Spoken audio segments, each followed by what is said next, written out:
Parliamo ancora di tosse dei canili del cane e questo è però un video più dedicato al concetto della vaccinazione. In molti mi avete chiesto se vaccinando il vostro cane, attraverso diciamo il vaccino quello generale in cui c'è dentro la parainfluenza e facendo anche il vaccino per bordetella bronchiseptica, il nostro cane è protetto al 100% dalla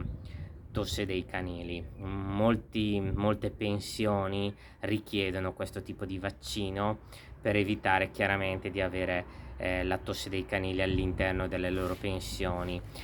Non è sbagliato, nel senso che va bene vaccinarli per bordetella, va bene vaccinarli per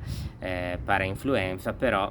se avete seguito il mio video sulla tosse dei canili, esistono diversi virus e diversi batteri, ripeto, è un po' come il nostro raffreddore, quindi ci sono coinvolti diversi batteri, diversi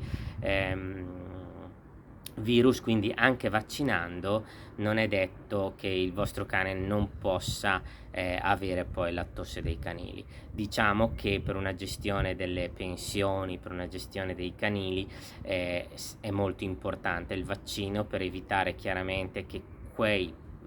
batteri come bordetella o i virus come parainfluenza possono causarla, però esistono, ripeto, tanti altri virus e tanti altri batteri che sono coinvolti e quindi non hai ovviamente il 100% di sicurezza pur vaccinando. Quindi sì, il vaccino è importante, ma non toglie al 100% la possibilità che al vostro cane comunque venga la tosse dei canili se incontra un altro cane che in quel momento è contagioso. Spero che questo video vi sia piaciuto e ci vediamo alla prossima puntata.